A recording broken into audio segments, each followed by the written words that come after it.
Welcome everyone, welcome back to the new video. ये वाली video हमारी ऊपर होने वाली है ब्रेक्स एंड कंटिन्यू के ऊपर। जो ब्रेक है हमारा लूप के अंदर ही दोनों चीज़ें होती है। हमने पिछला वाला वीडियो भी लूप के ऊपर बनाया था, उससे पिछला वाला लूप के ऊपर बनाया था।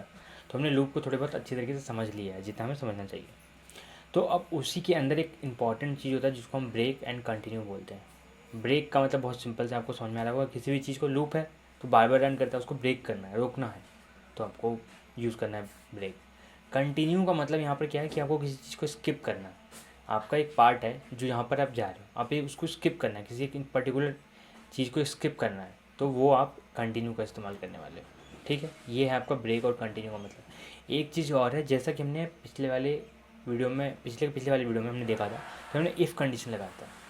तो वो इफ़ कंडीशन अभी आप रियल सिनेरियो में यूज़ करने वाले हो कि वो कहाँ पर यूज़ करते हैं और कैसे यूज़ करते हैं। वो सारी चीज़ें आप यहाँ पर देखने वाले हो। ठीक है, तो ये एग्जाम्पल दिया हुआ है यहाँ पे। You already have seen the break statement using the earlier chapter tutorial. ठीक है, वो सारी चीज़ें हैं। The break statement is use to jump out of the loop. जैसी ब्रेक स्टेटमेंट क्या जैसे jump out of the loop, मतलब हमें जो लूप चल रहा है मेरे को उसको रोकना है, उससे बाहर आना है, जंप करना है उससे आउटसाइड, मतलब जो लूप है उसको ख़त्म करके बाहर आना है, तो आपको ब्रेक लगाना पड़ता है। ब्रेक लगा दो भाई, सिंपल ब्रेक का मतलब क्या है, रोक देना। और कंटिन्यू स्किप करने के लिए होता है। अब जैसा कि एग्जांपल में दिखा कि हमने स्टार्ट किया 0 से 10 तक, इसने भी हमारा एग्जांपल एकदम यहाँ पर बैठ रहा है। ठीक ना, 1 से 0 से स्टार्ट किया, 10 तक जाना है, आई प्लस प्लस किया हुआ इसने। अगर आई जो 4 के बराबर हो जाए, मतलब आई जो मेरा है वो जब मैं चौथे पोजीशन में पहुँच जाऊँ, तो मेरे को ब्रेक कर दो, आगे नहीं जाना मेरे को, सिंपल। अब इसको हम कैसे समझते हैं, देखो यहाँ पर आ जाओ, नहीं यहाँ पर हम इसको समझते हैं कि भाई मेरे को प्रिंट करनी थी 1 2 3 4, मान लेते हैं मेरे को आई प्रिंट करनी है, जो कि है क्या, सिंपल 1 2 3 4। आपका एंड लगा देते हैं। अब अगर मैं 5 तक प्रिंट कर दूं तो मेरे को आगे नहीं जाना है। तो इफ़ कंडीशन आई अगर मेरा 5 तक हो जाए, तो 5 वाला काम तो मैंने कर दिया, क्योंकि ये ऊपर लगाया मैंने, तो काम तो मेरा हो गया है। अब मैं नीचे कह रहा हूँ कि जब 5 हो जाए उसके बाद क्या करना है, तो उसके बाद मुझे ब्रेक करना है। तो भाई यहाँ पे ब्रेक कर दो आप। अभी देखना क्या होगा, सेम ही चीज़ है, कुछ अलग से नहीं है।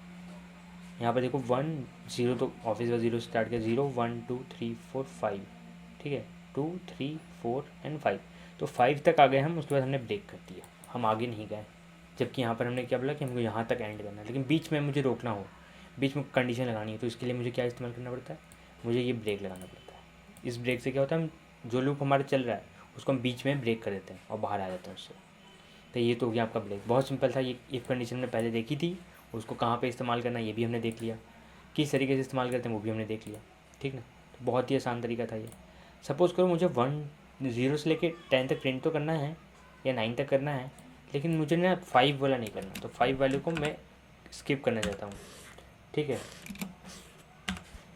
स्किप करना चाहता हूँ। ठीक है, तो उसको स्किप करने का तरीका क्या है, आप कंटिन्यू कर दो, CONTINUE, कंटिन्यू कर दो। आप कंटिन्यू करोगे तो देखना क्या होगा। और एक चीज़ और ध्यान रखना कि अब हम क्या करें, 5 को स्किप कर रहे हैं, तो ये तो काम यहाँ पर हो जाएगा। मैंने तो अब 5 को प्रिंट कर दिया, उसके बाद मैं आया, उसके बाद मैं स्किप कर रहा हूँ, तो थोड़ी सी दिक्कत हो जाएगी। इसलिए आप जब ये स्किप कर रहे हो तो अपने लॉजिक के अनुसार इसको थोड़ा ऊपर डाल दो, कि जैसे ही मैं 5 पे आऊँ तो स्किप कर दूँ, 5 मेरा प्रिंट ना हो। तो मैं दोबारा रन करता हूँ, और अब देखो 0 1 2 3 4 5 है, नहीं है, 6 7 8 9 तक चलेगा, है ना। तो हमने क्या करा, 5 को स्किप कर दिया। अब यही चीज़ अगर मैं नीचे करता ना, तो देखो क्या होता, ये 6 स्किप हो जाता, 0 1 2 3 4 5 6 7 8 9, कुछ भी स्किप नहीं हुआ। देखो कुछ भी स्किप क्यों नहीं हुआ, क्योंकि जैसे मैं यहाँ पर आया, मैंने 5 किया, 5 प्रिंट हो गया, फिर आई इक्वल टू 5, 5 है, कंटिन्यू कर दो, तो ऑब्वियस सी बात है, कंटिन्यू करके क्या आएगा, 6 पे ही जाएगा। तो यहाँ पे 6 हो गया, अब 6 आया, 6 प्रिंट हो गया। इसलिए उसने यहाँ पर इसको करा नहीं, उसने 6 को नहीं करा, उसने 6 को स्किप नहीं किया, या फिर 5 को भी स्किप नहीं किया, क्योंकि वो तो यहाँ पर आगे प्रिंट हो ही जाएगा। जैसे मैं आई 5 था, ठीक है, उसको 6 कर दिया उसने, तो 6 करने के बाद यहाँ पे कंटिन्यू नहीं हुआ। अगर यही चीज़ ये जो ऊपर लिखा हुआ था, तो ऊपर में क्या हो रहा था, ऊपर में जैसे मैं 5 पे आया, तो आई इज इक्वल टू 5 है, तो क्या करो, यहाँ से नहीं यहाँ तक जाने की ज़रूरत नहीं, 18 लाइन पर नहीं गया, वो वापस यहीं से बैक हो गया और इसको इंक्रीमेंट कर दिया। वो तो वैसे भी इंक्रीमेंट होना था, बट उसने कंटिन्यू से क्या, हम फोर्सफुली इंक्रीमेंट करके यहीं से वापस चले गए। कंटिन्यू का मतलब क्या है कि भाई यहाँ से ही वापस चले जाओ, यहीं से वापस चले जाओ और इसको इंक्रीमेंट कर दो। ठीक ना। तो इस लाइन में आने की ज़रूरत नहीं है। उसके नीचे वाला पार्ट वो रीड ही नहीं करता। कंटिन्यू का बेसिकली मतलब जहाँ पर आप कंटिन्यू लगाओगे उससे नीचे की जो लाइनें होंगी, उसके नीचे की कोड होगा, उसको हम नहीं एग्जीक्यूट करने वाले, उसको हम नहीं देखने वाले हैं। तो ये है आपका बेसिकली ब्रेक एंड कंटिन्यू। कई जगहों पे हम ब्रेक इस्तेमाल करते हैं इस चीज़ को करने के लिए। कंटिन्यू भी हम कई जगहों पे हमें ज़रूरत पड़ती है लॉजिक में कि हाँ मुझे कोई चीज़ स्किप करनी है, तो हम वहाँ पर कंटिन्यू भी इस्तेमाल करते हैं, ठीक है, या फिर कुछ और इस्तेमाल करते हैं उसकी जगह, बट ये कर सकते हैं, ठीक है।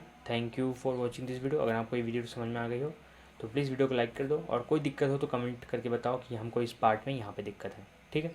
Thank you for watching this video.